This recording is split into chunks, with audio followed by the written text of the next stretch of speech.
আসসালামু আলাইকুম guys, welcome to my YouTube channel and new another blog. সবাইকে আমাদের নতুন ভিডিওতে স্বাগত। তো আজকে আপনাদের সাথে একটা জিনিস শেয়ার করব।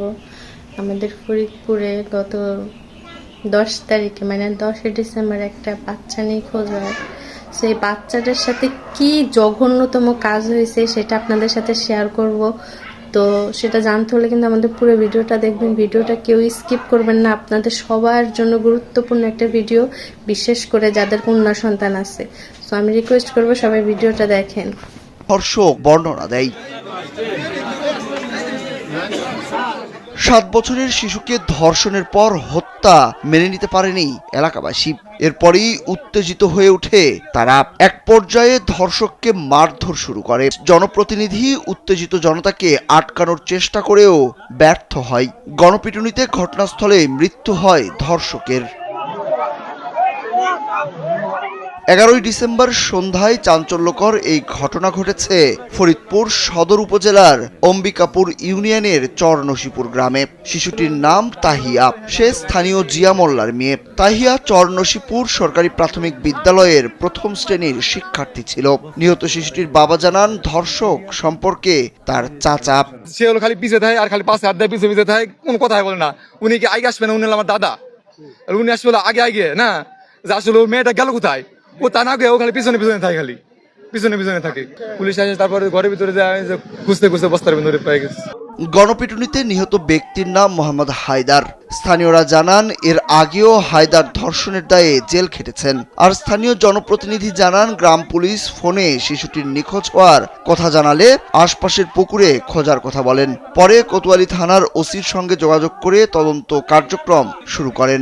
এক পর্যায়ে পুলিশ হায়দার মোল্লাকে সন্দেহ করে। তার ঘর তল্লাশি করে শিশুটির বস্তাবন্দি মরদেহ উদ্ধার করে তারা। পরবর্তীতে এই লোকটাকে একটু সন্দেহজনকভাবে আমাদের স্যার বলে যে সে একটু সন্দেহ হয়, আমাকে ডেকে নিয়ে বললো নিয়ে যায়। এমন আমি স্যার ওকে নিয়ে জানতে হলে যদি তদন্তের স্বার্থে।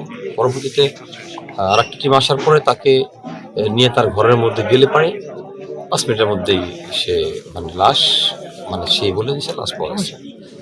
এর মধ্যে জনগণ, এলাকাবাসী চলে আসে। এলাকার স্থানীয় গণ্যমান্য ব্যক্তি, রাজনৈতিক ব্যক্তি, জনপ্রতিনিধি, গ্রাম পুলিশ অনেকে থাকার পরেও এত পরিমাণ জনগণ ছিল। আমরা দূরের দরজা যখন আমরা পাহারা দিচ্ছি, কিন্তু বেড়া ভেঙে স্থানীয় জনগণ রাগে হয়ে তাকে একেবারে ওখানে তাকে মেরে ফেলে। ফরিদপুর কোতোয়ালি থানার ভারপ্রাপ্ত কর্মকর্তা মোহাম্মদ আসাদুজ্জামান জানান, হত্যার আগে শিশুটিকে ধর্ষণ করা হয়েছিল কিনা তা মেডিকেল পরীক্ষার মাধ্যমে নিশ্চিত হওয়া যাবে। এ ব্যাপারে কোতোয়ালি থানায় একটি হত্যা মামলা দায়েরের প্রস্তুতি চলছে। আমি হায়দারকে জিজ্ঞেস করলাম যে আপনি তো এত সময় আমার সাথে আছেন, 1.5-2 ঘন্টা বেশি, এক সময় তো বললেন না যে আমি সর্বশেষ এখানে দেখছি বিষয়টাকে। তখন আমার বিষয়টা মনে একটা সন্দেহের অবতারণা হলো এবং আমি আস্তে আস্তে তার জিজ্ঞাসাবাদে বিষয়টা খোলাসা করলাম। করার পরে তার ঘর সার্চ করলাম। সন্ধ্যার পরে ঘর সার্চ করার পরে তার ওইখানে ঘরের ভিতরে একটা সাদা চটের বস্তার ভিতরে দেখছেন আপনারা, সেই চটের বস্তার ভিতরে ভিকটিম তাহিয়ার গলায় বৈদ্যুতিক তার দিয়ে পেঁচিয়ে শ্বাসরোধ করে হত্যা করছে। এ ধরনের ঘটনায় এলাকায় এখনো চলছে শোকের মাতম। শিশুটির লাশ উদ্ধারের পর অনেকেই কান্নায় ভেঙে পড়েন। শিশুটির সঙ্গে ঘটে যাওয়া ঘটনায় হতভম্ব অনেকেই।